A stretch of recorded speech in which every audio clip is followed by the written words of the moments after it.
जय हिंद दोस्तों।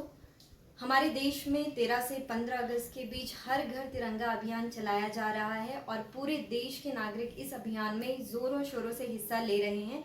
जिस अभियान के अंतर्गत आप सभी लोग अपने घर में तिरंगे ध्वज को फहराएंगे, यानी कि अब सिर्फ हम गवर्नमेंट इंस्टीट्यूशन में ही नहीं बल्कि जो प्राइवेट पब्लिक है वो भी अपने घर में तिरंगे झंडे को लहरा सकती है। ये जो काम किया गया है भारत सरकार ने, हम सभी के मन में देशभक्ति का भाव होता है, लेकिन उस भाव को और बढ़ाने के लिए ये अभियान हमारे देश में 13 तारीख से लेकर के 15 अगस्त के बीच चलाया जा रहा है। तो जब भी हम अपने घर में तिरंगा फहरा रहे हैं या फिर हम तिरंगे का प्रयोग कर रहे हैं अपने घर में या प्राइवेटली हम उसका यूज़ कर रहे हैं, तो कुछ बातें जो हमें ध्यान में रखनी है उन बातों के बारे में मैं आपसे डिस्कशन करना चाहूँगी। सबसे पहली बात, जो हमारा राष्ट्रीय ध्वज है उसका जो प्रयोग किया जाता है फ्लैग कोड ऑफ इंडिया 2002 और prevention of insult to national honour act 1971 के अंडर कुछ गाइडलाइंस दी गई हैं। उन गाइडलाइंस को ध्यान में रखते हुए हम राष्ट्रीय ध्वज का प्रयोग करते हैं। इन्हीं गाइडलाइंस में कुछ बातें हैं जिनको मैं आपके बीच शेयर करूंगी। राष्ट्रीय ध्वज को हम 365 दिन अपने घर में, अपने ऑफिसेज में इसको फहरा सकते हैं, लेकिन इसके साथ ही जैसे इसकी हाइट, इसकी लेंथ के बारे में रेशियो जो है वो फिक्स किया गया है। 3:2 का रेशियो हमें दिमाग में रखना होगा। पहले जो हमारा राष्ट्रीय ध्वज होता था, तिरंगा हमारा होता था, वो खादी का बना होता था, लेकिन अब क्योंकि फ्लैग कोड ऑफ इंडिया जो है उसमें संशोधन करके कहा गया है कि ये आपका पॉलिस्टर का हो सकता है, वुलन का हो सकता है, आप इसको सिल्क का बना सकते हैं। तो इस तरीके से अलग अलग मटेरियल का प्रयोग करके हम इसे यूज़ कर सकते हैं।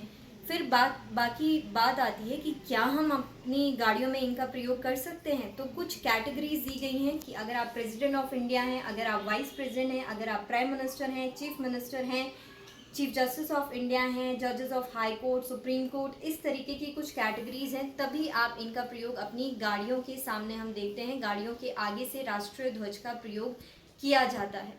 दोस्तों, कई बार ऐसी कंडीशन आ जाती है, हमने देखा है कि बहुत सारे पेपर के हम तिरंगे देखते हैं 15 अगस्त के अवसर पर, या फिर हम बहुत सारे प्रोग्राम खत्म होने के बाद देखते हैं कि बहुत सारे तिरंगा हम रोड पर डिस्पोज देख सकते हैं, या फिर अगर हमने वो घर पर भी लगाया है तो हो सकता है कि कुछ समय बाद वो कपड़े की क्वालिटी ख़राब हो जाए या तिरंगा किसी भी वजह से हमारा ख़राब हो जाए या डिस्ट्रॉय हो जाए।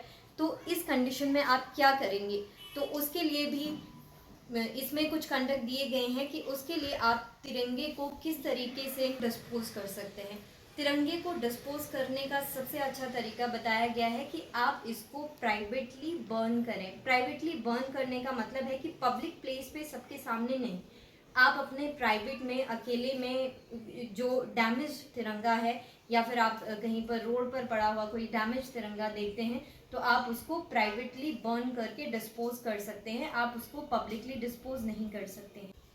दोस्तों, राष्ट्रध्वज के इंसल्ट को रोकने के लिए बनाए गए prevention of insult to national honour act 1971 में साफ साफ कहा गया है कि आप किसी भी प्राइवेट फ्यूनरल में इसका प्रयोग नहीं कर सकते हैं। यानी कि आपने देखा होगा हमारे बहुत सारे सैनिक साथी जो शहीद हो जाते हैं, उनके अंतिम संस्कार में तिरंगे ध्वज का प्रयोग किया जाता है, लेकिन इसके अलावा आप इसका प्रयोग नहीं कर सकते हैं। इसके अलावा इसी एक्ट में कहा गया है कि आप किसी भी कपड़े पर या फिर वेस्ट साइज से नीचे पहने जाने वाले कपड़े पर आप तिरंगे का कोई भी प्रिंट नहीं करवा सकते। आपका कुशन, आपका हैंकी, आपके अंडरगारमेंट्स या कोई भी ड्रेस, उस पर इसका प्रिंट नहीं किया जाएगा। ये तिरंगे के सम्मान के लिए कुछ कदम हैं जो इस एक्ट में बताए गए हैं। इसके साथ ही आप अपनी गाड़ी के टॉप पे, अपनी गाड़ी के फ्रंट पे या अपनी गाड़ी के साइड में तिरंगे के प्रिंट को नहीं करवा सकते हैं। आप इसे गंदा नहीं कर सकते हैं। आप किसी भी सामान की डिलीवरी के लिए या किसी भी सामान की रैपिंग के लिए हमारे राष्ट्रीय ध्वज का प्रयोग नहीं कर सकते हैं। तो राष्ट्रीय ध्वज की इंसल्ट को रोकने के लिए ये सारी बातें इस एक्ट में कही गई हैं।